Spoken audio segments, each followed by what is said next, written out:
Hello students, welcome to trick pharmacy. पिछले video lecture में हमने इंपॉर्टेंट क्वेश्चंस के बारे में डिस्कस किया था। आज हम उनके सॉल्यूशंस के बारे में डिस्कस करेंगे। तो इसके पहले हम जानना चाहते हैं यूनिट 1 का सिलेबस, क्योंकि हम यूनिट 1 का ही पहला क्वेश्चन लेने वाले हैं। तो आइए डिस्कस करते हैं यूनिट 1 का सिलेबस। हमारे सिलेबस में 2 पार्ट हैं, एक हमारा बायोमोलिक्यूल्स है, दूसरा हमारा बायो एनर्जेटिक्स है।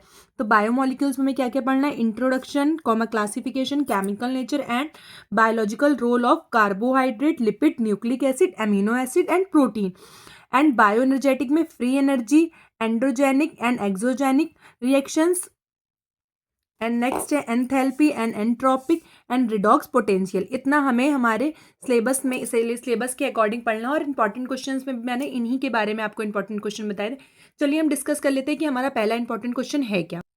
तो बायोकेमिस्ट्री का पहला इंपॉर्टेंट क्वेश्चन क्या था यूनिट 1 का? Introduction, classification and biological role of carbohydrate, lipid, nucleic acid, amino acid और प्रोटीन, जिसमें कि सबसे इंपॉर्टेंट हमारा कार्बोहाइड्रेट और लिपिड है, जो कि एग्जाम में ज़रूर आता है। इसका क्लासिफिकेशन मोस्ट इंपॉर्टेंट हो, तो प्लीज़ बिल्कुल ध्यान से पढ़िएगा। अगर जो भी आपको ना है आप कमेंट बॉक्स में पूछ सकते हैं। और हमारा अगर ऐप डाउनलोड करते हैं तो उसमें लाइव क्लासेस चलती है, आप लाइव क्लासेस में भी क्वेश्चंस को पुट ऑन कर सकते हैं।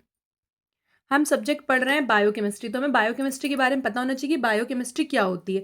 तो बायोकेमिस्ट्री हमारे 2 वर्ड से मिलकर बनी है, bio plus chemistry. Bio means होता है living organism, related to body, body के अंदर से रिलेटेड होता है। केमिस्ट्री में आप जानते हैं कि केमिकल रिएक्शन होगी इनसाइड ह्यूमन बॉडी, जो ह्यूमन बॉडी के अंदर होती है। तो बायोकेमिस्ट्री में हम कह सकते हैं जो भी हमारी बॉडी के अंदर केमिकल रिएक्शंस होती हैं उन्हें हम एक तरीके से बायोकेमिस्ट्री बोलते हैं। अब आप एक चीज़ जानिए, हमारी बॉडी है, हमने खाना खाया, खाना खाने के बाद वो एनर्जी में कैसे कन्वर्ट हुई?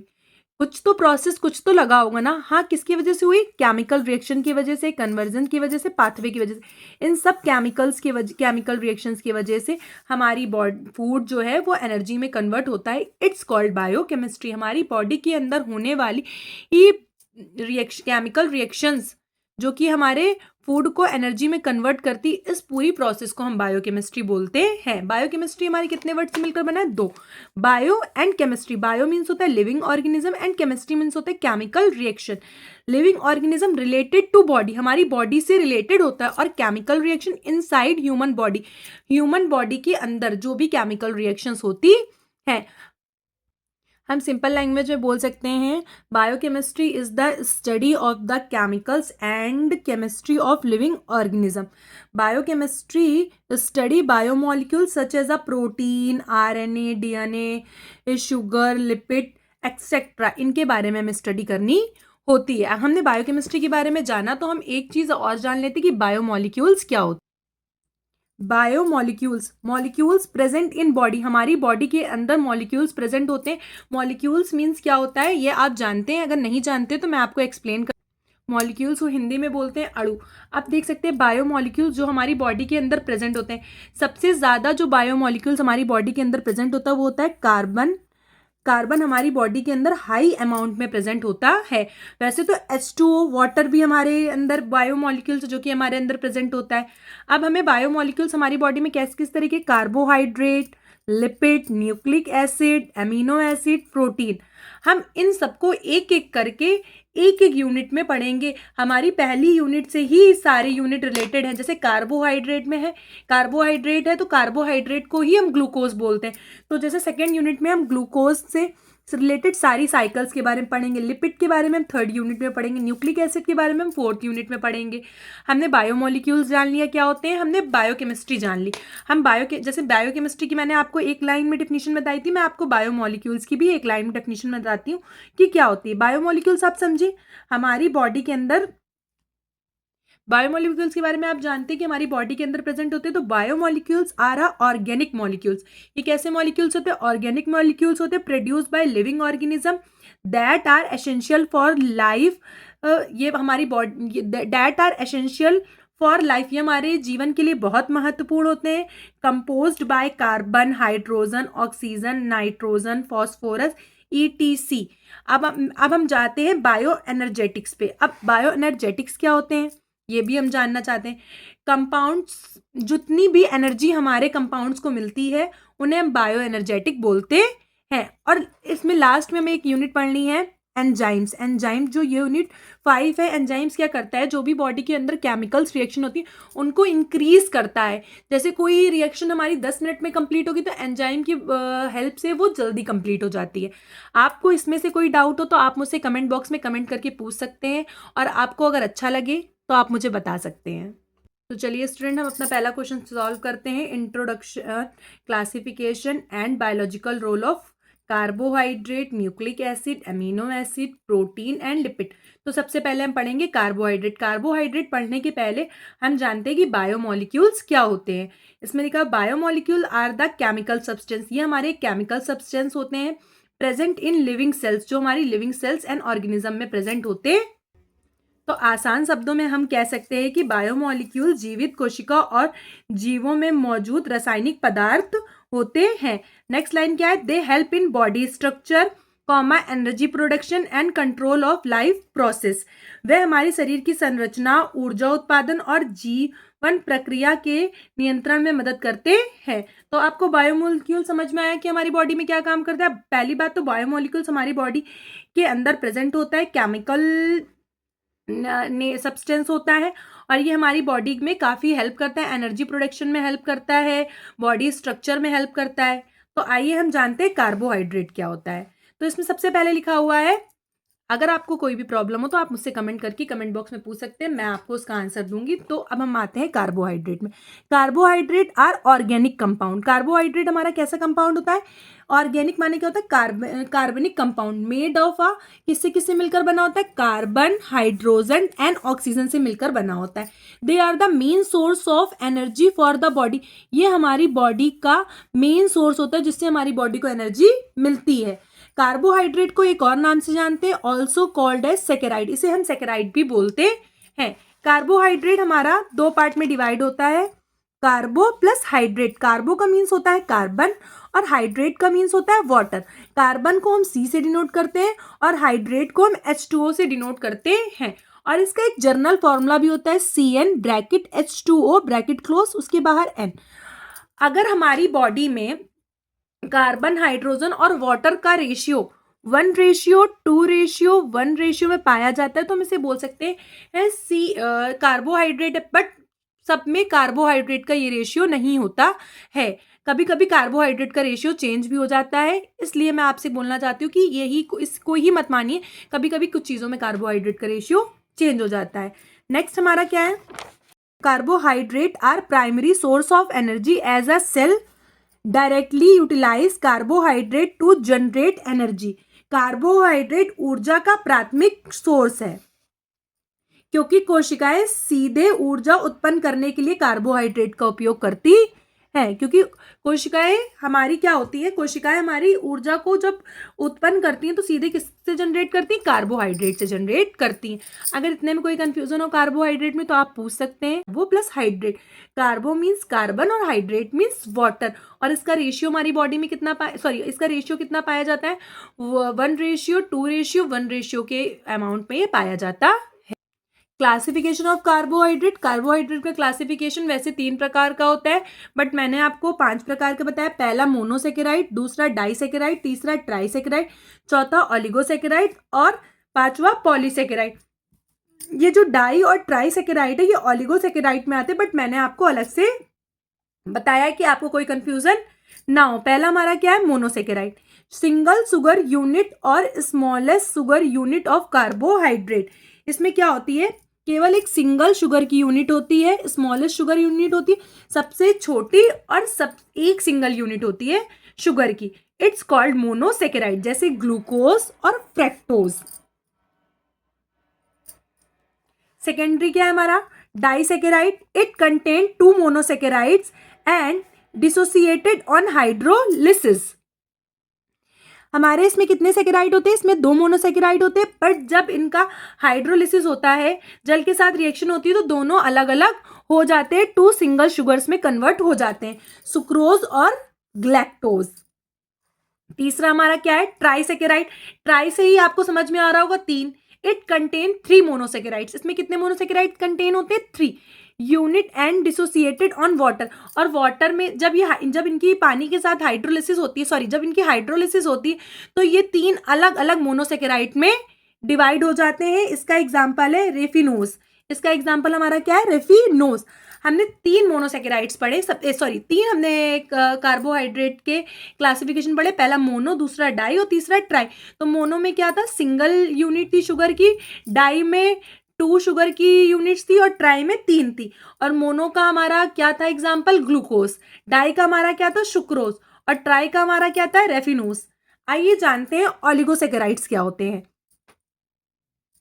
They are those carbohydrate which contain more than 2 monosaccharide to 10 unit. ये वह कार्बोहाइड्रेट होते हैं जिसमें 2 से 10 तक मोनोसेकेराइड्स होते हैं। 2 से लेके 10 मोनोसेकेराइड्स भी इसमें पाए जाते हैं, जैसे डाई, ट्राई, टेट्रा, पेंटा, सारे सेकेराइड्स में आते हैं। 2 की भी चेन बन सकती है, 3 की भी चेन बन सकती है, 4 की भी चेन बन सकती है, पर ज्यादा से ज्यादा 10 मोनोसेकेराइड्स ज्यादा इसकी चेन नहीं बन सकती। एग्जाम्पल इसका क्या है? सुक्रोज एंड लैक्टोज, जो हमारा डाइसेकेराइड का एग्जाम्पल था। डाइसेकेराइड में हम सुक्रोज और लैक्टोज, इसमें भी सुक्रोज और lactose.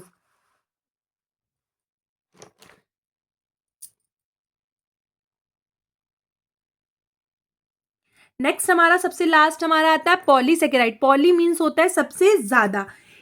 They are those carbohydrate which formed by polymerization of more than 10 monosaccharide unit. ये वह कार्बोहाइड्रेट होते हैं जो 10 से अधिक मोनोसेकेराइड के पॉलीमराइजेशन से बनते हैं। ये वह कार्बोहाइड्रेट होते हैं जो 10 से ज्यादा मोनोसेकेराइड की हेल्प से बनते हैं, मतलब 1-2 नहीं, सीधे 10 मोनोसेकेराइड्स इनको चाहिए होते हैं। In this, one molecules of starch on hydrolysis dissociated into more than 10 glucose monosaccharide unit.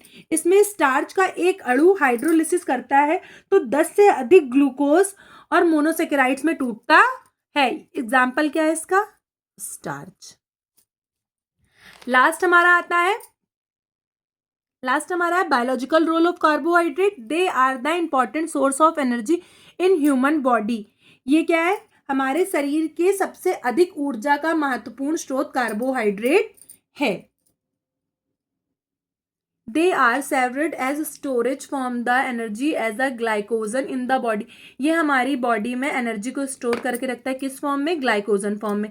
They help in break down of fatty acid. ये हमारे फैटी एसिड को ब्रेक डाउन करता है, उन्हें तोड़ता है और प्रिवेंट कीटोसिस, और ये कीटोसिस को प्रिवेंट करता है। It also take part in the structure framework of DNA and RNA molecules nucleic acid. ये हमारे डीएनए और आरएनए को फ्रेमवर्क, मतलब इनका स्ट्रक्चर और फ्रेमवर्क करता है। हमारा कार्बोहाइड्रेट यही कंप्लीट होता है। हमने कार्बोहाइड्रेट क्या होता है वो पढ़ा, कार्बोहाइड्रेट का केमिकल नेचर पढ़ा, क्लासिफिकेशन ऑफ कार्बोहाइड्रेट पढ़ा और बायोलॉजिकल रोल ऑफ कार्बोहाइड्रेट पढ़ा। अगर इतने में आपको कोई प्रॉब्लम हो तो प्लीज़ आप मुझसे कमेंट बॉक्स में कमेंट करके पूछ सकते हैं, मैं इनके आंसर्स आपको प्रोवाइड कर दूंगी।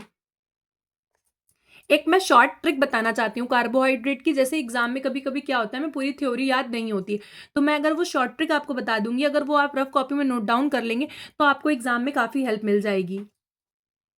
देखिए, मैंने आपको बताया था कि कार्बोहाइड्रेट में कार्बन, हाइड्रोजन और ऑक्सीजन का जो रेशियो होता है 1:2:1 में होता है।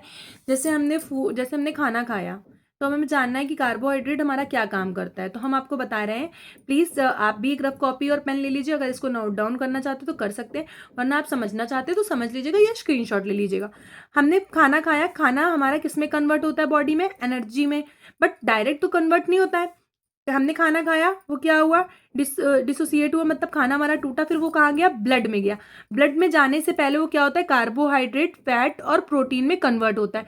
उसके बाद वो क्या करता है? हमारी एक केमिकल्स रिएक्शंस होती है हमारी बॉडी के अंदर। हमारी बॉडी के अंदर केमिकल्स रिएक्शन हुई, उसके बाद वो किस में चेंज हो जाता है? एनर्जी में चेंज होता है। और एनर्जी में जो चेंज होता है उसको हम एटीपी बोलते हैं। एटीपी हमारी एनर्जी की एक फॉर्म होती है। तो हम खाना खाते तो वो डायरेक्ट हमारे एनर्जी में नहीं जाता है। सबसे पहले खाना खाया, आपने सोचा कि खाना खाया और हमें ताकत कैसे आ गई, तो खाना डायरेक्ट हमारे एनर्जी में कन्वर्ट नहीं होता। पहले वो क्या होता है? डिसोसिएट होता है, फिर वो ब्लड में एब्जॉर्ब होता है। ब्लड में एब्जॉर्ब होने के बाद ब्लड में एब्जॉर्ब होता है, कार्बोहाइड्रेट, फैट एंड प्रोटीन, इनसे डिफरेंट डिफरेंट टाइप की रिएक्शंस करता है। जैसे कार्बोहाइड्रेट को हम ग्लूकोज भी बोलते हैं, और ग्लूकोज की जो हमारी रिएक्शंस होती हैं, जैसे ग्लाइकोलिसिस पाथवे होगा, ग्लाइकोलिसिस पाथवे की पूरी पाथवे कन्वर्ट होता है, उसके बाद किस में रिलीज होता है, वो एनर्जी में रिलीज होता है। एटीपी हमारी एक एनर्जी के तौर पर रिलीज होती है।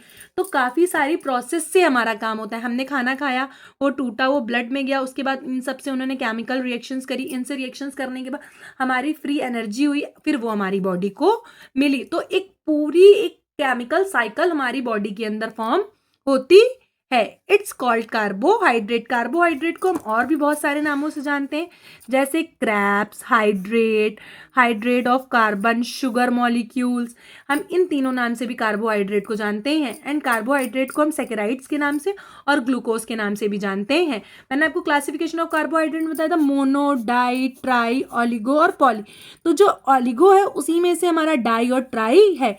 तो मोनो माने एक single unit of sugar, double unit of sugar, triple unit of sugar, 2 से लेके 10 यूनिट ऑफ शुगर। इसमें 3 भी हो सकता है, 4 भी हो सकता है, 5 भी हो सकता है, 6 भी हो सकता है, 7 भी हो सकता है, 8 भी हो सकता है, 9 भी हो सकता है, 10 भी हो सकता है, पर 10 से ज़्यादा नहीं होगा।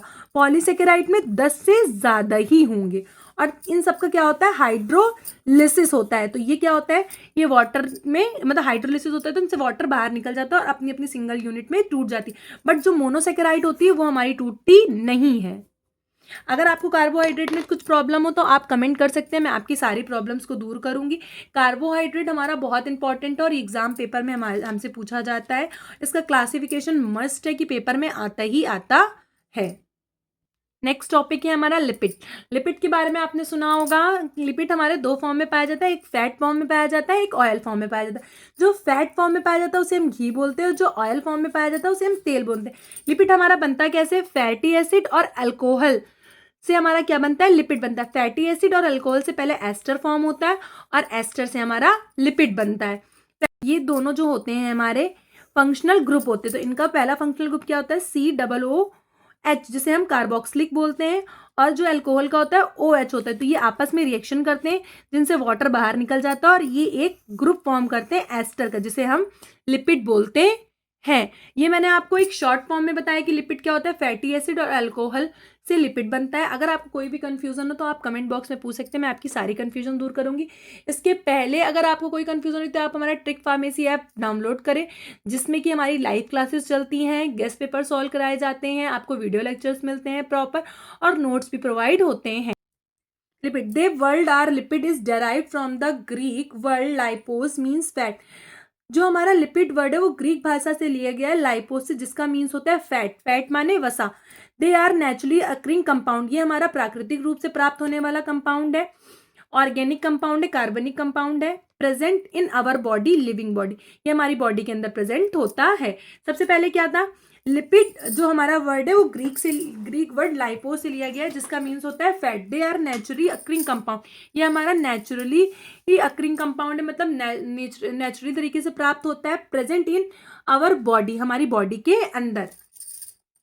Also known as a fat in a solid form. Fat हमारा सॉलिड फॉर्म में प्रेजेंट होता है, लिक्विड ऑयल हमारा लिक्विड फॉर्म में प्रेजेंट होता है। Lipid are fatty substance, lipid हमारा एक फैटी सब्सटेंस होता है। That do not dissolve in water, ये पानी में नहीं घुलता, but dissolve in organic solvent. But ये पानी में नहीं घुलता है, बट ऑर्गेनिक सॉल्वेंट में ये घुल जाता है।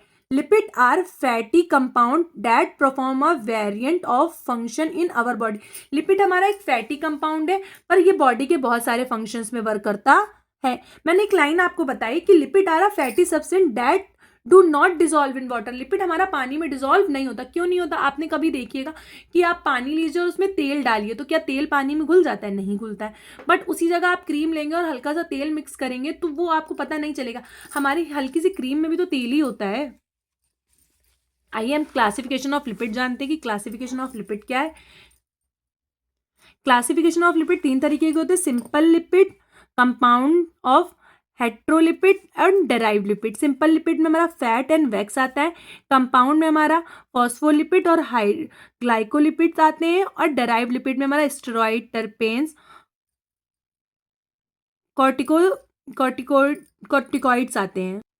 सिंपल लिपिड हमारा क्या होता है, they are ester of fatty acid and alcohol, ये एस्टर और फैटी एसिड से मिलकर बना होता है और कोई भी इसमें कंपाउंड प्रेजेंट नहीं होता है। Fat and oil and wax, इसके दो एग्जाम्पल थे, मैंने आपको बताया था, fat and oil and wax. Fat and oil जानते हैं, fat are the ester of fatty acid with glycerol commonly known as a triglycerol. Triglyceride, इसमें क्या होता है, फैटी एसिड और ग्लिसरॉल आपस में रिएक्शन करके ट्राइग्लिसराइड का फैटी एसिड बनाते हैं और वाटर निकल जाता है। Oil are the liquid state of fat, oil हमारा क्या होता है, लिक्विड स्टेट होता है फैट का, मतलब तरल होता है। क्या पहले हम क्या लेते हैं, 3 फैटी एसिड लेते हैं, 3 हमने फैटी एसिड लिए, उसके बाद हमने क्या लिया, ग्लिसरॉल लिया, फिर इनकी आपस में रिएक्शन कराई जिससे वाटर निकल गया और हमारा ट्राइग्लिसराइड बन गया। ये रिएक्शन बहुत ईजी है, आपको बिल्कुल भी कंफ्यूज होने की जरूरत नहीं है, मैं आपको बताती हूँ। जैसे कि हमने यहाँ पर 3 OOH थे, देखिए यहाँ पर COOH, जो यहाँ का H है और यहाँ का H निकल के वाटर निकल जाता है और एक एक O निकल जाता है, बाकी पूरी रिएक्शन वैसी की वैसी फॉर्म हो जाती है। अगर आप चाहते हैं मैं आपको रफ में भी ये रिएक्शन बता सकती हूँ। जैसे कि आप देख सकते हैं, सबसे पहले हमने क्या लिया, फैटी एसिड लिया, तो R3 लिए, फिर हमने क्या लिया, ग्लिसरॉल लिया, तो ग्लिसरॉल हमने क्या लिया, ग्लिसरॉल हमारा अल्कोहलिक ग्रुप होता है, ग्लिसरॉल हमारा क्या होता है, अल्कोहल का ग्रुप होता है। आप देख सकते हैं इसमें अल्कोहल का फंक्शनल ग्रुप लगा है OH। अब इसकी रिएक्शन कराते हैं तो आप देख सकते हैं कैसे इसकी रिएक्शन होगी। ये जो हमारे 3 OH हैं और ये H है, ये तो वाटर फॉर्म में हमारा निकल गया 3H2O। अब हमारा क्या बचा, ये 3 बचे एंड देन ये बचा। तो अब हम इसको कैसे फॉर्म करेंगे, आइए देखते हैं हम इसको कैसे फॉर्म करेंगे। तो सबसे पहले हमने R1, R2 और R3, क्योंकि 3 है ना तो एक R एक R, ये 3 है ना तो R1 R2 R3। इसके बाद हमने क्या लिया, कार्बोक्सिलिक वाला ग्रुप लिया और यहाँ पर H2O जोड़ दिया। सेम हमने यहाँ पर भी वहीं पर सीरीज अप्लाई करी, sorry sorry sorry sorry sorry हाँ, उसके बाद हमने H2। तो ऐसे करके हमारा ये पूरा फॉर्म हो गया एक उसमें पाथवे में, आप देख सकते हैं। अगर आपको कोई कंफ्यूजन हो तो आप कमेंट बॉक्स में पूछिएगा, मैं आपकी सारी कंफ्यूजन्स के आंसर्स दूंगी। नेक्स्ट हमारा क्या था, wax, they are ester of fatty acid with alcohol other than glycerol, example bee wax. हम इसे कह सकते हैं ये ग्लिसरॉल के अलावा अन्य अल्कोहल के साथ फैटी एसिड के एस्टर हैं, जैसे उदाहरण मोम, बी वैक्स आदि। नेक्स्ट हमारा क्या है, compound lipid, they are also ester fatty acid of alcohol but they contain additional group such as a phosphate, carbohydrate, ETC। इसमें क्या होता है, फैटी एसिड होता है, अल्कोहल होता है, बट उसके अलावा भी एक एडिशनल ग्रुप होता है, जैसे हमारा फॉस्फेट हो गया और कार्बोहाइड्रेट हो गया। फॉस्फेट ग्रुप होगा तो फॉस्फोलिपिड बनेगा और कार्बोहाइड्रेट होगा तो ग्लाइकोलिपिड बनेगा। अगर आपको कोई भी कंफ्यूजन हो तो आप मुझसे कमेंट बॉक्स में पूछ सकते हैं, मैं आपको सारी कंफ्यूजन दूर कर दूंगी। लास्ट वन हमारा क्या है, डेराइव्ड लिपिड। डेराइव्ड मीन्स होता है किसी चीज को निकालना। तो derived lipid are a substance produce from the hydrolysis of simple और compound lipid that retain lipid like properties including sterol, fatty acid and alcohol. Sorry, खाना खाया अभी तो ठकार आ गई बच्चों। तो डेराइव लिपिड हमारा क्या होता है कि हमारा सिंपल लिपिड का और कंपाउंड लिपिड के मिक्सचर से बनता है। इसका एग्जांपल आप देख सकते हैं, फैटी एसिड, ग्लिसरॉल और स्टेरॉइड्स। तो ड्राइड लिपिड में क्या होता है, ड्राइड मैंने आपको बताया। तो ड्राइड लिपिड में हमें कुछ नहीं करना है, सिंपल और कंपाउंड लिपिड में थोड़ी सी हेर फेर करनी है और उसका हाइड्रोलिसिस कराना है, तो जिससे एक नया लिपिड बनेगा। It's called derived lipid. Derived का मीन्स ही होता है निकालना। तो ड्राइव्ड लिपिड समझ में आया क्या हुआ, हमने सिंपल और कंपाउंड लिपिड में थोड़ी हेर फेर की, उसका हाइड्रोलिसिस कराया, नया लिपिड फॉर्म हो गया। It's called derived lipid. जैसे फैटी एसिड, ग्लिसरॉल और स्टेरॉइड। हमने अपने 3 तरीके के लिपिड्स पढ़े। पहला हमने पढ़ा सिंपल लिपिड, दूसरा हमने पढ़ा कंपाउंड लिपिड और तीसरा पढ़ा derived lipid.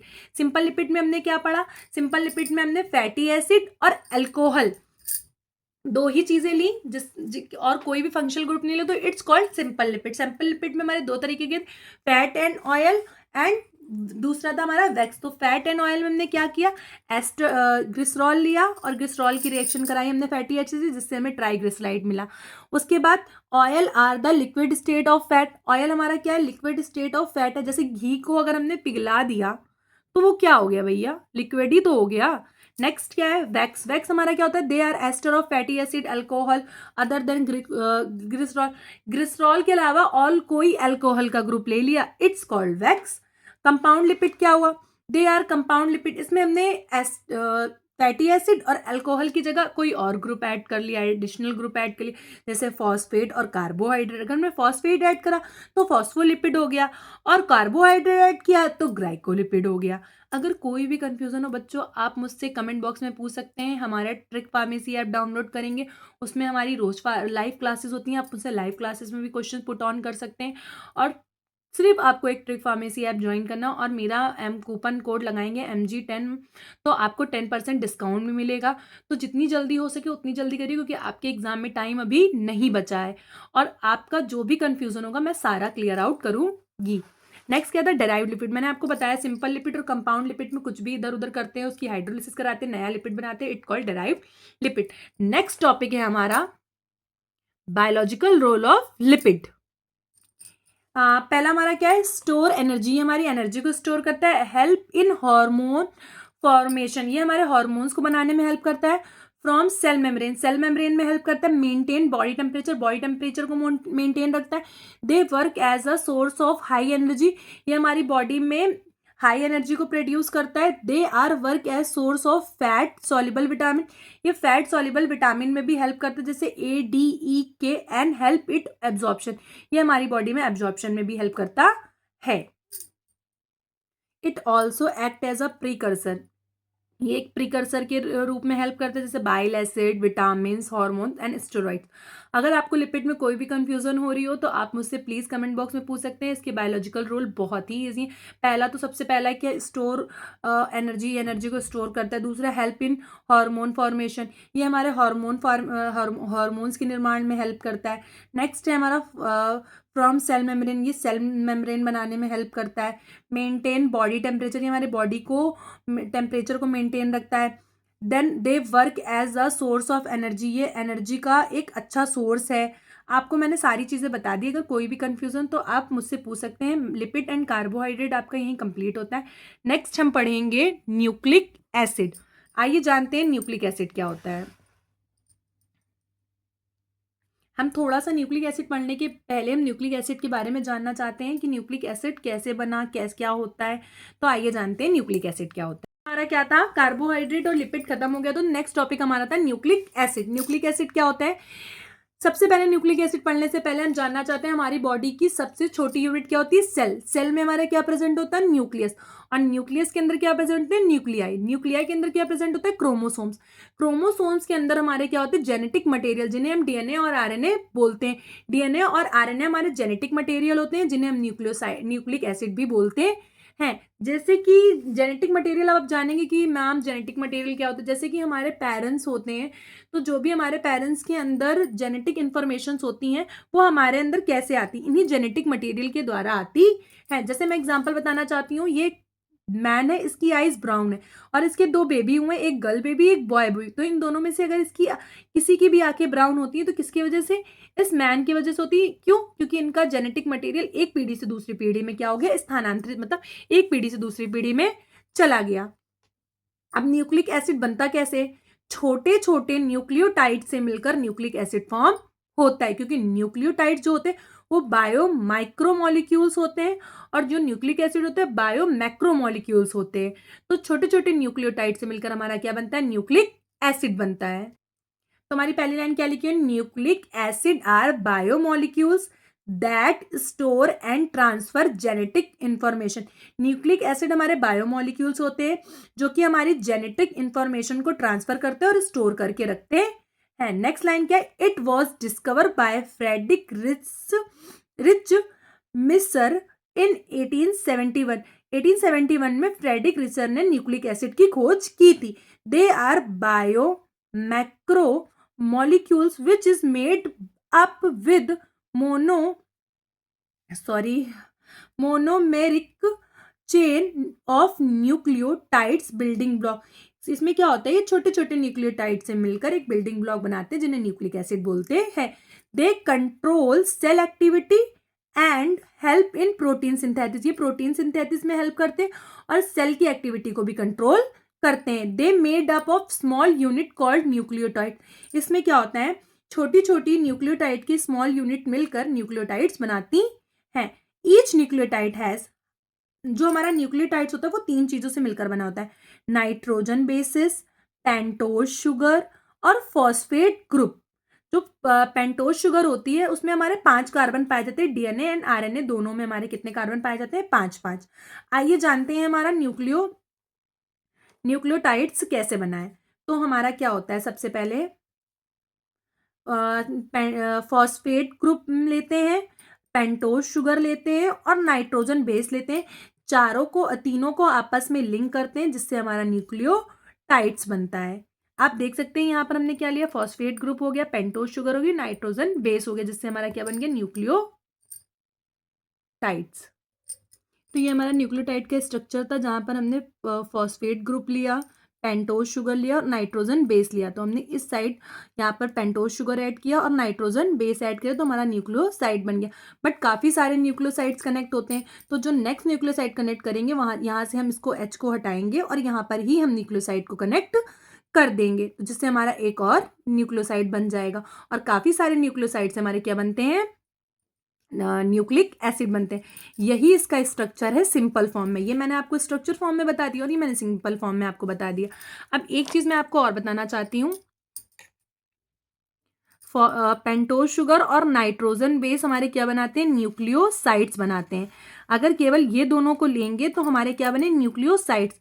But pentose sugar, nitrogen base और फॉस्फेट ग्रुप तीनों को लेंगे तो हमारे न्यूक्लियोटाइड्स बनते हैं। अगर कोई भी कंफ्यूजन हो तो प्लीज आप कमेंट बॉक्स में मुझसे कमेंट करके पूछ सकते हैं, मैं सारे कंफ्यूजन के आंसर आपको बताऊंगी।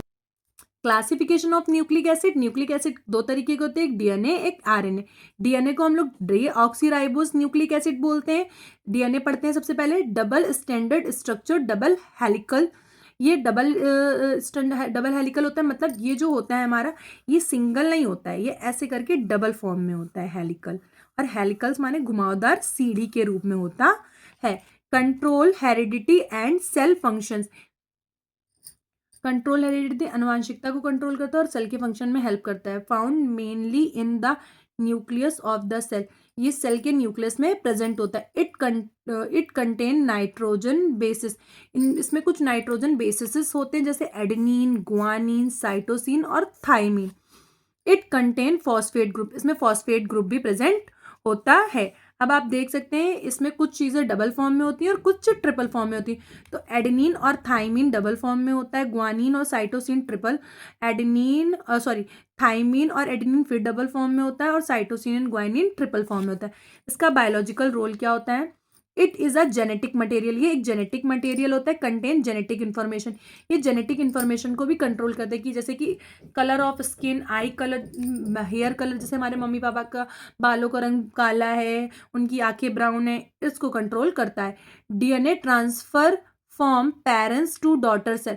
डीएनए क्या करता है, जो पेरेंट सेल होती है फिर उसे ट्रांसफर करता है डॉटर सेल में, विच ट्रांसफर इंफॉर्मेशन ऑफ चाइल्ड। और यही सारी इंफॉर्मेशन बच्चों में ट्रांसफर करता है, मम्मी पापा से इंफॉर्मेशन को बच्चों में ट्रांसफर करता है।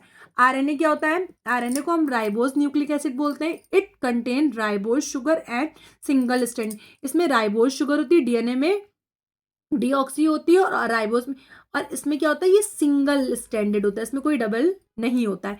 It contain nitrogen basis. ये भी नाइट्रोजन बेसिस को कंटेन करता है, एडेनिन, गुआनिन, साइटोसिन और यूरेसिल। आपने देखा थाइमिन की जगह यहाँ पे यूरेसिल आ गया। Help in protein synthesis. ये प्रोटीन सिंथेसिस में हेल्प करता है। Found in nucleus and cytoplasm. ये साइटोप्लाज्म में प्रेजेंट होता है। शुगर प्रेजेंट होती है इसमें राइबोस की। इसका बायोलॉजिकल रोल, वैसे हमारा जो इसका बायोलॉजिकल रोल है, सबसे ज़्यादा आरएनए हमारे प्रोटीन सिंथेसिस में हेल्प करता है। आरएनए किस में हेल्प करता है, प्रोटीन सिंथेसिस में। मैं आपको बताना चाहती हूँ आरएनए 3 तरीके के होते हैं, एमआरएनए, टीआरएनए और आरएनए। एमआरएनए का काम क्या होता है, messenger RNA, tRNA transfer RNA, rRNA ribosomal RNA. MRNA messenger RNA transfer genetic information from nucleus to cytoplasm. ये हमारे जेनेटिक इन्फॉर्मेशन को न्यूक्लियस से साइटोप्लाज्म में ट्रांसफर करता है। टीआरएनए काम क्या होता है, work as carry of amino acid to site of protein synthesis. ये क्या कहता है, अमीनो एसिड की साइड में प्रोटीन की हेल्प, अमीनो एसिड की साइड में प्रोटीन सिंथेसिस में हेल्प करता है। RNA ribosomal RNA it required from the formation of ribosomes, ये राइबोसोम्स के फॉर्मेशन में हेल्प करता है। हमने न्यूक्लिक एसिड पढ़ा। न्यूक्लिक एसिड में अगर आपको कोई भी कंफ्यूजन हो तो प्लीज़ आप मुझसे कमेंट बॉक्स में पूछ सकते हैं, मैं आपकी सारी कंफ्यूजन के आंसर्स दे दूंगी। मैंने एक शॉर्ट फॉर्म में लिखा है, अगर आपको एग्जाम में हेल्प हो जाए तो बहुत अच्छी बात है, बट मैंने एक शॉर्ट फॉर्म में लिखा है न्यूक्लियोटाइड्स मेड 3 टाइप्स। न्यूक्लियोटाइड्स हमारे 3 चीज़ों से मिलकर बने होते हैं, पेंटोज शुगर, फॉस्फेट ग्रुप और नाइट्रोजन बेसिस। पेंटोज शुगर में 5 कार्बन होते हैं, जैसे डीएनए और आरएनए में, डीएनए और आरएनए में हमारे 5-5 कार्बन होते हैं। तो ये एक हमारा स्ट्रक्चर है आरएनए का और ये स्ट्रक्चर है डीएनए का। डीएनए और आरएनए के स्ट्रक्चर में केवल एक अंतर है, डीएनए में एक ओ ज़्यादा पाया जाता है और आरएनए में एक ओ कम पाया जाता है, और कोई भी अंतर नहीं। मैं आपको डिटेल में जाके ब्रीफली नहीं बताना चाहती हूँ, आपके एग्जाम आने वाले हैं, आप वीडियो देखिए, एग्जाम्स की तैयारी कीजिए, और डिटेल में इन डेप्थ में आपको चाहिए तो प्लीज़ कमेंट करिए कि मैम प्लीज़ इसे डिटेल में पढ़ा दीजिए, तो मैं आपको डिटेल में भी पढ़ा दूंगी, बट मैं आपको एग्जाम पैटर्न से पढ़ाना चाहती हूँ, क्योंकि कुछ बच्चे क्या होते हैं, कुछ बहुत पढ़ के जाते हैं। मैं भी जब उस क्लास में थी तो मुझे भी लगता था पहले मैं पास हो जाऊं, इन डिटेल तो मैं पढ़ लूँगी, पर इन डिटेल पढ़ना चाहिए, मैं ये नहीं कह रही इन डिटेल नहीं पढ़ना, पर इन डिटेल पढ़ने से हमारी नॉलेज इंप्रूवमेंट होती है। पर कुछ बच्चे केवल पास होना चाहते, तो जो ये पास होना चाहते हैं वो इसको पढ़ लें, और जो डिटेल में वीडियो चाहते हैं वो मुझे कमेंट करते, तो मैं उन्हें इन डिटेल वीडियो भी प्रोवाइड कर दूंगी। नेक्स्ट हमारा क्या है, फॉस्फेट ग्रुप। फॉस्फेट ग्रुप हमारा क्या होता है, फॉस्फोरिक एसिड भी होता है। तो आप देख सकते हैं जब क्या होता है इसमें, ऐड एंड रिमूव हाइड्रोजन, हम हाइड्रोजन को रिमूव भी करते हैं और ऐड भी करते हैं। Phosphate group plus pentose sugar, phosphate group और पेंटोज शुगर मैंने आपको बताया था क्या बनाते हैं, हमारे न्यूक्लियोसाइड्स बनाते हैं। नाइट्रोजन बेसिस हमारे कितने तरीके के होते हैं, 2 तरीके के होते हैं, प्यूरिन और प्रेमिडीन।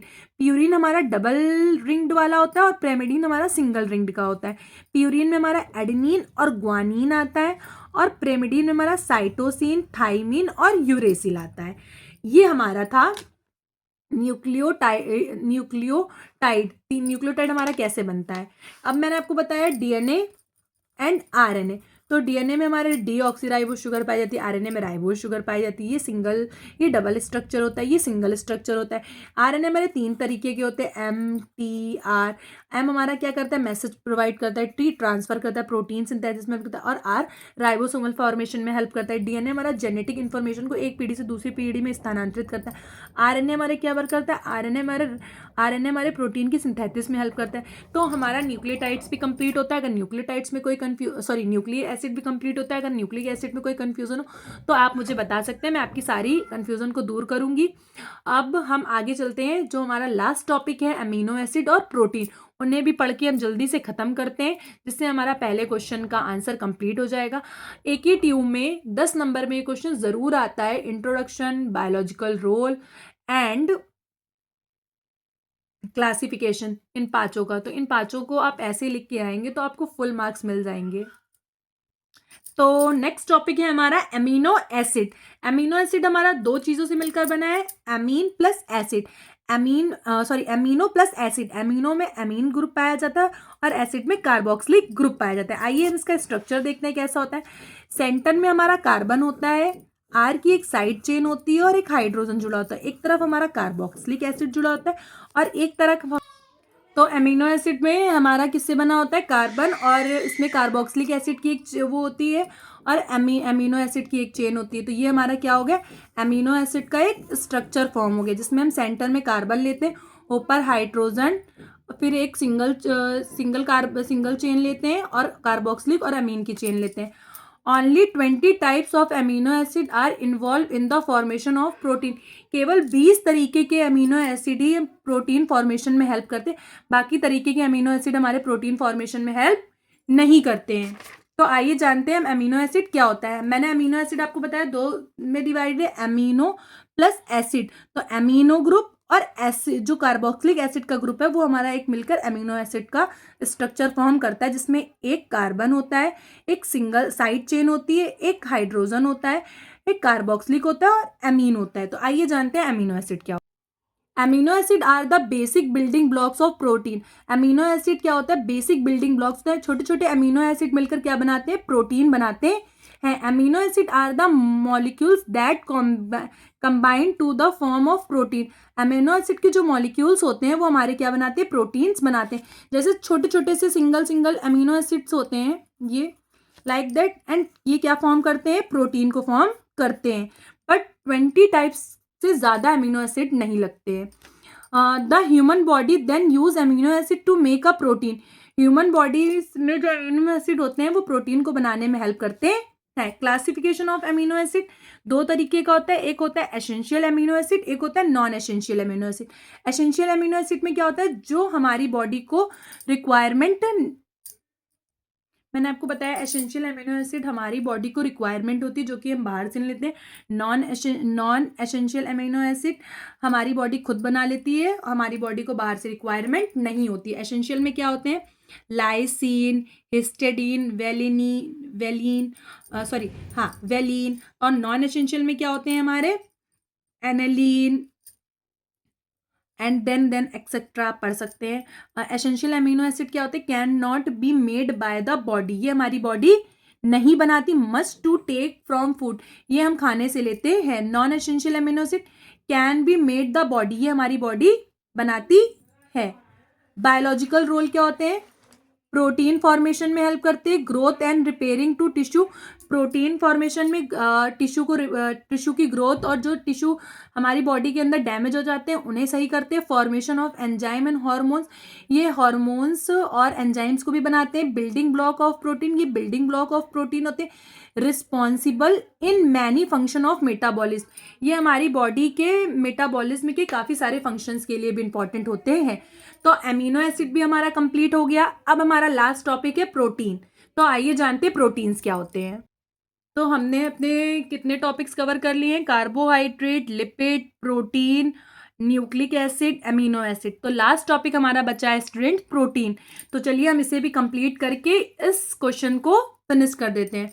Protein are the large biomolecules made of amino acid linked by peptide bond.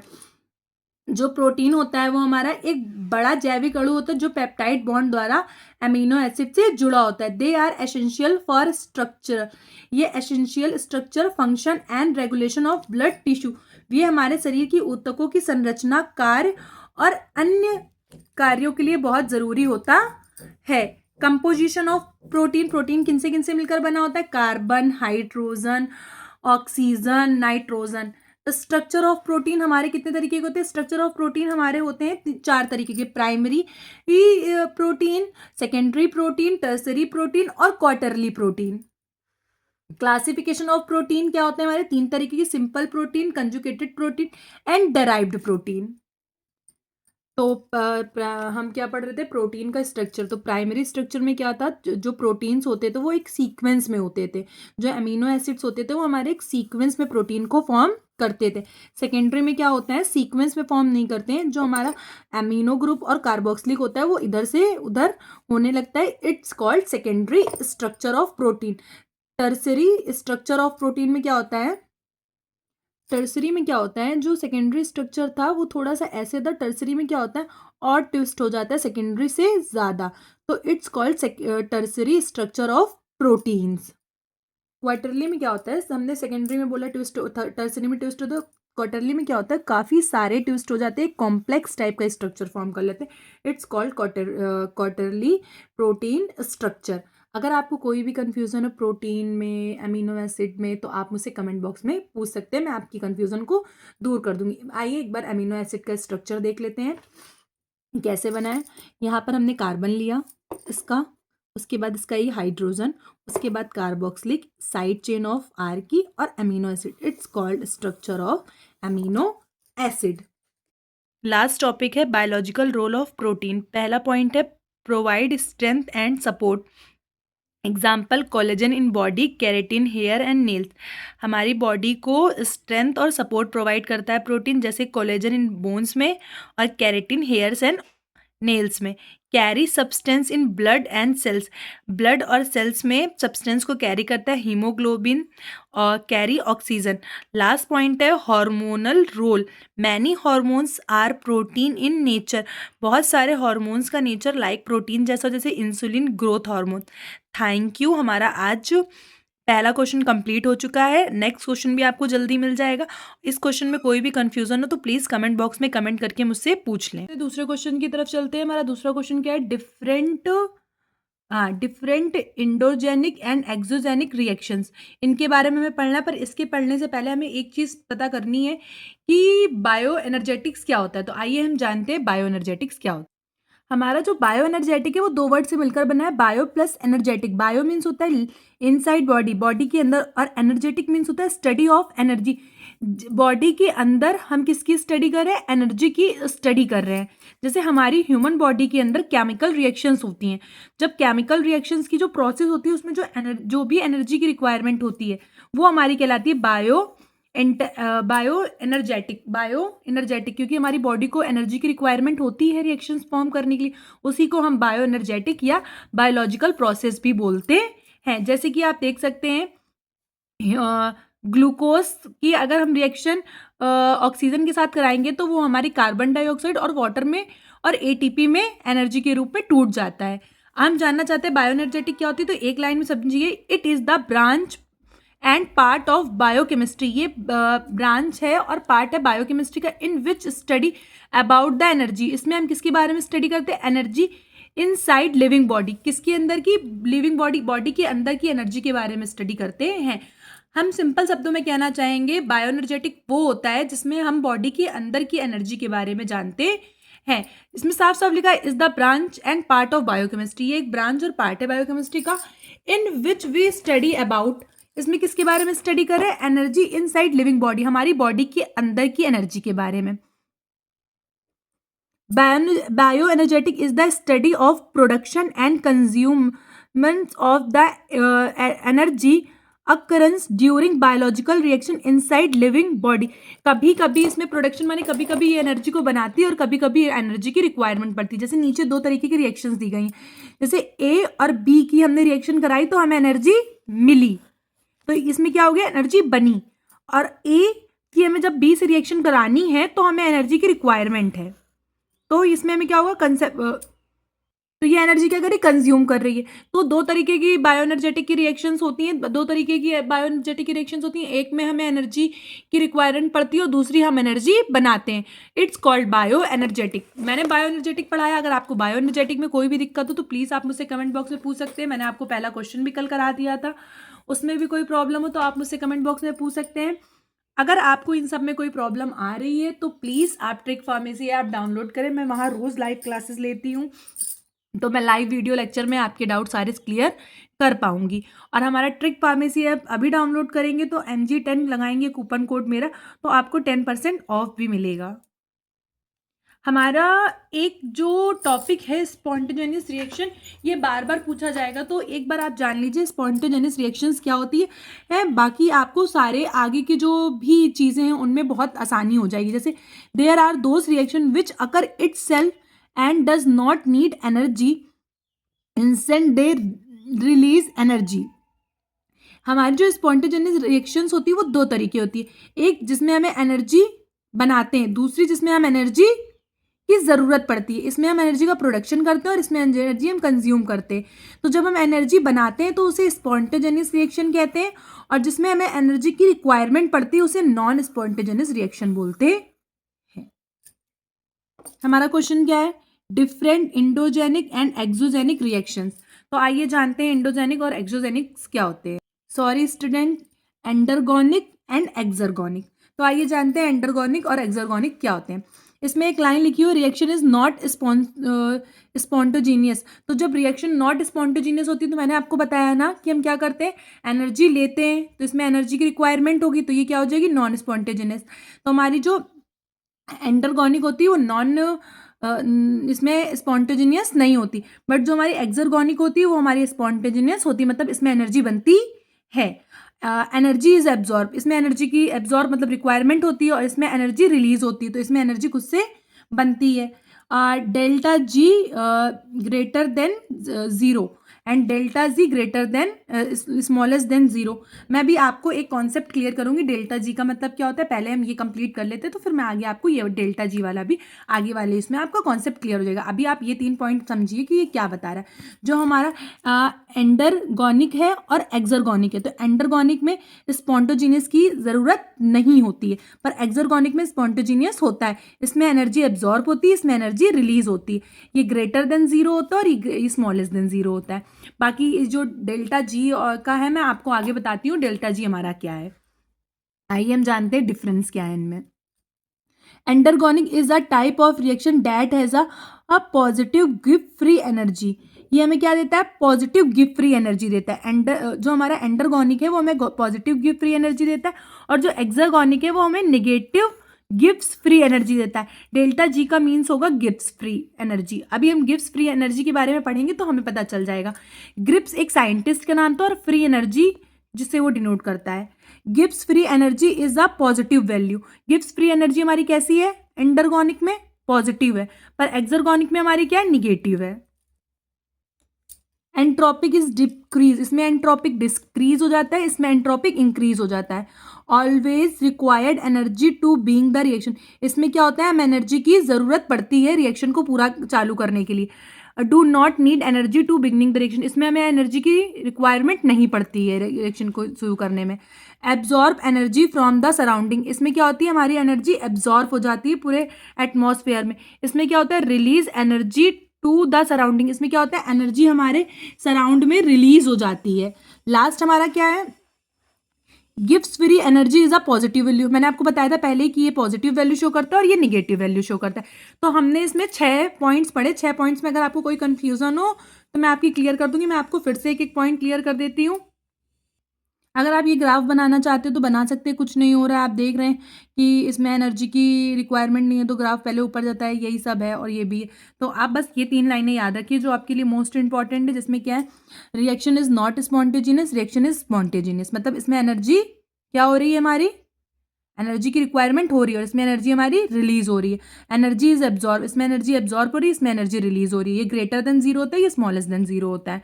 फिर हम जब इन दोनों का डिफरेंस करते हैं तो इसमें जो गिव फ्री एनर्जी होती है पॉजिटिव होती है, इसमें गिव फ्री एनर्जी निगेटिव होती है।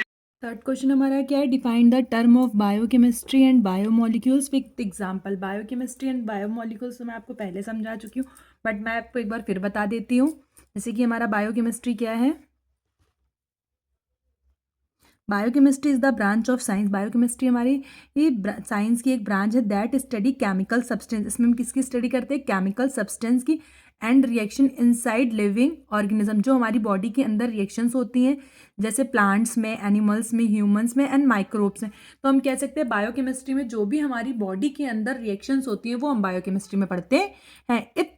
It explain how the body work at the molecules level, हमारी बॉडी मॉलिक्यूल्स के साथ कैसे बिहेव करती है। जैसे example digestion of food into glucose, हमारे फूड का डाइजेशन किसके, तो क्या लिखा है? Digestion of food into glucose, जो भी हमारा खाना है उसका ग्लूकोज में कैसे पचता है। Formation of protein in cell, कोशिकाओं में प्रोटीन का निर्माण कैसे होता है। Energy production in respiration, ATP formation, हमारी जो भी रिस्पायरेशन प्रोसेस होती है उसमें एनर्जी एटीपी का फॉर्मेशन कैसे होता है। DNA replication and gene expressions, DNA replication में हमारे जीन्स कैसे बनते हैं। तो सबसे पहले हमने क्या पढ़ा? Biochemistry is the branch of science. Biochemistry क्या है? जीव विज्ञान की एक शाखा है जो जीवित जीवों एवं पौधों, मनुष्यों व रोगाणुओं के अंदर होने वाले रासायनिक पदार्थों तथा रासायनिक क्रियाओं का अध्ययन कराती है, उसे हम बायोकेमिस्ट्री बोलते हैं। अगर आपको बायोकेमिस्ट्री में कोई दिक्कत हो तो आप मुझसे पूछ सकते हैं कमेंट बॉक्स में, मैं आपको बताऊंगी। नेक्स्ट टॉपिक है हमारा biomolecules. Biomolecule are the chemical compound. Biomolecule हमारे कैसे कंपाउंड है? केमिकल, जिन्हें हम रासायनिक यौगिक भी बोलते हैं। प्रेजेंट इन लिविंग ऑर्गेनिज्म, जो कहाँ प्रेजेंट होते हैं? Living organism. That help in structure, function and regulation of body, जो कि हमारी बॉडी स्ट्रक्चर और बॉडी के कार्य में बहुत हेल्प करते हैं। अब सबसे पहले इसमें क्या पूछा गया है हमसे? Carbohydrate, protein, lipid and nucleic acid is the biomolecules. ये बायोमोलिक्यूल्स के बेस्ट एग्जांपल है। जैसे कार्बोहाइड्रेट हमें क्या देता है? गिव एनर्जी देता है। प्रोटीन क्या करता है? बॉडी बिल्डिंग एंजाइम्स, ये एंजाइम्स को बनाता है। लिपिड क्या करता है? एनर्जी को स्टोर करके रहता है एंड सेल मेम्ब्रेन में हेल्प करता है। न्यूक्लिक एसिड क्या करता है? जेनेटिक मटेरियल की इंफॉर्मेशन एक पीढ़ी से दूसरी पीढ़ी में स्थानांतरित करता है। अब इसमें हमारे कार्बोहाइड्रेट के एग्जाम्पल्स क्या हैं? ग्लूकोज, स्टार्च, सुक्रोज, प्रोटीन के क्या है, haemoglobin, insulin, keratin. Haemoglobin blood में काम आता है, इंसुलिन ग्लूकोज डायबिटीज़ वाले में, और कैरेटिन हमारे हेयर्स एंड नेल्स में। लिपिड का क्या है, कोलेस्ट्रॉल, ट्राइग्लिसराइड, फॉस्फोलिपिड। मैंने आपको बताया था फॉस्फोलिपिड में फॉस्फेट का वो होता है। और न्यूक्लिक एसिड में हमारा डीएनए एंड आरएनए आता है। डीएनए को डीऑक्सीराइबोस न्यूक्लिक एसिड, आरएनए को राइबोस न्यूक्लिक एसिड बोलते हैं। ये दोनों हमारे कैसे मटेरियल होते हैं, जेनेटिक मटेरियल होते हैं। तो आपको बायोकेमिस्ट्री और बायो मॉलिक्यूल्स में कोई दिक्कत हुई? बायोकेमिस्ट्री भी हमारे दो वर्ड से मिलकर बना है, बायो प्लस केमिस्ट्री, और बायो मॉलिक्यूल्स भी हमारे दो वर्ड से मिलकर बना है, बायो प्लस मॉलिक्यूल्स। अगर आप पहला क्वेश्चन आप देखेंगे तो मैंने पहला क्वेश्चन में दोनों को ब्रीफली एक्सप्लेन करा है, आप वहां से जाके भी पढ़ सकते हैं और यहाँ पर भी देख सकते हैं, मैंने यहाँ पर भी बताया। अगर 2 मार्क्स में आएगा तो इतना सफिशियंट है लिखने के लिए, और अगर ये 5 मार्क्स में आता है तो आप इसको थोड़ा सा और डिस्क्राइब कर सकते हैं। बायोमोलिक्यूल कार्बोहाइड्रेट को, प्रोटीन को, लिपिड को, और बायोकेमिस्ट्री के बारे में लिख सकते हैं कि बायोकेमिस्ट्री में क्या क्या करते हैं, इतना आप एक्सप्लेन करके आ सकते हैं। और अगर आपको कोई भी डाउट होता है तो आप मुझसे कमेंट सेक्शन में पूछ सकते हैं, मैं आपके सारे डाउट को क्लियर करूंगी। क्वेश्चंस तो पढ़ लिया, अब हम शॉर्ट को पढ़ते हैं। इसमें हमें क्वेश्चन नंबर 4 में डेफिनेशंस पढ़नी है, फ्री एनर्जी की, एंथैल्पिक एंड एंट्रोपिक की, रिडॉक्स पोटेंशियल की, एनर्जी रिच कंपाउंड्स की। तो सबसे पहले हम पढ़ेंगे फ्री एनर्जी क्या होता है। फ्री एनर्जी में हमारा क्या लिखा हुआ है, it is a maximum amount of energy which is available during chemical reaction. इसका मतलब क्या हुआ, ये रासायनिक अभिक्रिया के दौरान उपलब्ध ऊर्जा की अधिकतम मात्रा। जब हम केमिकल रिएक्शन कराते हैं तो कितनी एनर्जी उस टाइम, कितनी ज़्यादा एनर्जी उस टाइम लगती है। It is denoted by G, इसे हम किससे डिनोट करते हैं, जी से, and write as delta G, इसे हम डेल्टा जी से भी डिनोट करते हैं। It is also known as a Gibbs free energy, इसे हम गिब्स फ्री एनर्जी क्यों बोलते हैं, because it is given by W Gibbs, इन्हें डब्ल्यू गिब्स ने दिया था इसलिए इसे गिब्स फ्री एनर्जी बोलते हैं। इसका फॉर्मूला क्या होता है, delta G is equal to delta H minus T delta S. Delta G means क्या होगा, Gibbs free energy, delta H माने क्या होगा, चेंज इन एंथैल्पी, और डेल्टा एस माने क्या होगा, चेंज इज एंट्रोपिक, और टी माने टेम्परेचर। हम अगर फ्री एनर्जी को एक नॉर्मल लैंग्वेज में बोलना चाहें कि फ्री एनर्जी क्या होती है, तो आइए हम आपको बताते हैं कि नॉर्मल में फ्री एनर्जी, आपको शॉर्ट फॉर्म में बताती हूँ मैं फ्री एनर्जी क्या होती है। ऐसे तो हम फ्री एनर्जी को बोल सकते हैं कि केमिकल रिएक्शंस के समय जितनी एनर्जी की रिक्वायरमेंट होती है उसे हम फ्री एनर्जी बोलते हैं, इसे जी से डिनोट करते हैं और डेल्टा जी भी से डिनोट करते हैं। बट मैं आपको एक चीज़ बताती हूँ, आपका कॉन्सेप्ट और क्लियर हो जाएगा। फ्री एनर्जी को हम टोटल एनर्जी भी बोलते हैं, रिएक्शन में जितनी एनर्जी की रिक्वायरमेंट होती है, मतलब चाहे रिएक्शन में एनर्जी का प्रोडक्शन हो और चाहे एनर्जी का, या तो एनर्जी का कंजप्शन हो। आपको समझ में आया, जितनी भी टोटल एनर्जी लगेगी रिएक्शन में उसे फ्री एनर्जी बोलते हैं। नेक्स्ट टॉपिक हमारा क्या है, एंथैल्पिक एंड एंट्रोपिक। एंथैल्पिक क्या होता है, it is a defined as it is total amount of internal energy involve during chemical reaction at constant pressure और कांस्टेंट वॉल्यूम। इसमें बोला गया है इस स्थिर दाब और आयतन में वो रासायनिक अभिक्रिया के दौरान शामिल कुल आंतरिक ऊर्जा की मात्रा को परिभाषित करते। जो भी रिएक्शन होती है उसमें जितनी इंटरनल एनर्जी लगती है एक कांस्टेंट प्रेशर और कांस्टेंट वॉल्यूम में, उसे एंथैल्पी बोलते हैं। इसे डेल्टा एच से डिनोट करते हैं, is equal to delta E plus P V. P का मीन्स होगा प्रेशर, वी का मीन्स होगा वॉल्यूम, डेल्टा एच का मीन्स होगा एंथैल्पी, और डेल्टा ई का मीन्स होगा टोटल इंटरनल एनर्जी, जितनी इंटरनल एनर्जी यूज हो रही है। If the volume of delta H is positive और निगेटिव, डेल्टा एच की वॉल्यूम पॉजिटिव भी हो सकती है और निगेटिव भी हो सकती है। आइए मैं आपको एक सिंपल टर्म में बताती हूँ कि एंथैल्पी क्या होता है। ये तो आपको समझ में आया कि जो हम रिएक्शन कराएंगे उसके इंटरनल जो एनर्जी यूज होगी उसमें मगर एक कांस्टेंट प्रेशर, कांस्टेंट वॉल्यूम होना चाहिए। पर मैं आपको नॉर्मल बताती हूँ, बहुत ईजी में, ये आपको हमेशा ही याद रहे। जैसे कि हमने एक बीकर लिया, उसको नीचे से हमने हीट प्रोवाइड करी, इसमें हमने क्या भरा, वाटर भरा। जो हीट हम इसमें प्रोवाइड कर रहे हैं इसके अंदर भी एक इंटरनल एनर्जी काम कर रही, बट इसमें हम ना कोई प्रेशर लगाएं और ना ही कोई वॉल्यूम और ना ही ज़्यादा पानी भरे। जितना पहले से था और जितनी हीट इसे मिल रही है, तो पहले वाली एनर्जी और जो हीट इसे मिल रही है दोनों एनर्जी बराबर होंगी। अगर हम इसमें प्रेशर और वॉल्यूम ऐड नहीं करेंगे तो इस वॉल्यूम भी कांस्टेंट रखेंगे और प्रेशर भी कांस्टेंट रखेंगे, तो इसे क्या बोलते हैं, एंथैल्पी बोलते हैं। इस रिएक्शन में एनर्जी कौन सी यूज होती है, इंटरनल एनर्जी यूज होती है, बट एक कंडीशन होती है, वॉल्यूम भी कांस्टेंट होना चाहिए और प्रेशर भी कांस्टेंट होना चाहिए, जिसे डेल्टा एच से रिप्रेजेंट करते हैं। Entropic it is a defined as it the measurement of randomness और डिसऑर्डर ऑफ सिस्टम। इसमें क्या होता है, एंट्रोपिक में जब भी हम कोई रिएक्शन परफॉर्म करते हैं तो उसके अंदर कितनी रेंडमनेस है और कितने डिसऑर्डर हो गया है रिएक्शन, मतलब प्रॉपर रिएक्शन कभी कभी परफॉर्म नहीं हो पाती है। इसे हम किससे डिनोट करते हैं, डेल्टा एस से। तो if delta S is positive, if delta S is negative, कभी डेल्टा एस पॉजिटिव भी हो जाता है, कभी निगेटिव भी हो सकता है। मैं आपको एक एग्जांपल देना चाहती हूँ रेंडमनेस का। जैसे कभी कभी हम सोचते हैं कि हम घूमने नहीं जाएंगे, पर रैंडम ही हमारे फ्रेंड प्लान बनाते हैं और हम चले जाते हैं। तो हमारी लाइफ में भी हर चीज़ प्लान से नहीं होती, कुछ चीज़ें रैंडमनेस से भी हो जाती। तो बस इसमें भी एंट्रोपिक में भी यही है कि रिएक्शन के अंदर जो भी रैंडमनेस होती है और डिसऑर्डर ऑफ द सिस्टम होता है, उसे एंट्रोपिक वो उसको मेजरमेंट करता है। रैंडमनेस और डिसऑर्डर ऑफ द सिस्टम को एंट्रोपिक क्या करता है, मेजरमेंट करता है। जैसे डेल्टा एस से डिनोट करते हैं। डेल्टा एस कभी ये पॉजिटिव भी होता है और कभी ये निगेटिव भी होता है। तो आपको समझ में आया एंट्रोपिक क्या है। एंट्रोपिक हमारा वो मेजरमेंट करता है जो रैंडमनेस होती है रिएक्शन में और डिसऑर्डर ऑफ द सिस्टम को मेजरमेंट करता है, जिसे हम डेल्टा एस से रिप्रेजेंट करते हैं। आइए हम नेक्स्ट पढ़ते हैं, हमारा क्या है, रिडॉक्स पोटेंशियल। अब रिडॉक्स पोटेंशियल क्या है, also known as oxidation reduction potential. आप ऑक्सीडेशन और रिडक्शन को बहुत अच्छे से जानते हैं, हमें रिडॉक्स पोटेंशियल में भी इसके ही बारे में पढ़ना। If it is the affinity of a substance to accept electron, it is a potential for a substance become reduction। जैसे कि क्या है, it is the affinity of a substance to accept electron. कभी कभी किसी भी पदार्थ में इलेक्ट्रॉन को एक्सेप्ट करने की क्षमता और किसी पदार्थ में इलेक्ट्रॉन को रिड्यूस करने की क्षमता होती है। जैसे ऑक्सीडेशन में क्या होता है, लॉस ऑफ इलेक्ट्रॉन, हमारे इलेक्ट्रॉन क्या हो जाते हैं, लॉस हो जाते हैं। और रिडक्शन में क्या होता है, गेन ऑफ इलेक्ट्रॉन, और रिडक्शन में हमारे इलेक्ट्रॉन गेन मतलब आ जाते हैं। जैसे इसमें हमने Fe2+ है तो हमने एक दे दिया तो इसके ऊपर एक पॉजिटिव आ गया, और Fe3- है तो इसको हमने दिया तो इसके ऊपर भी 2+ आ गया। इसका मतलब क्या होता है, redox potential E is directly related to change free energy. Redox potential हमारे फ्री एनर्जी से रिलेटेड होता है। तो delta G is equal to -NFE। Delta G gives free energy हो गया, N नंबर ऑफ एनर्जी हो गया, F फॉरडेज कांस्टेंट हो गया, और जो हमारा ई है वो रिडॉक्स पोटेंशियल हो गया। तो रिडॉक्स पोटेंशियल में हम क्या करते हैं, ऑक्सीडेशन और रिडक्शन की हेल्प से रिएक्शन की ऑक्सीडेशन और रिडक्शन की हेल्प से रिएक्शन के अंदर होने वाली इलेक्ट्रॉन के लॉस और इलेक्ट्रॉन के गेन का पता लगाते हैं। अब लास्ट टॉपिक हमारा बचता है एनर्जी रिच कंपाउंड। तो एनर्जी रिच कंपाउंड क्या होते हैं, आइए जानते हैं एनर्जी रिच कंपाउंड क्या होते हैं। एनर्जी रिच कंपाउंड्स क्या होते हैं, तो these are those compound which contain high amount of energy, high energy compound.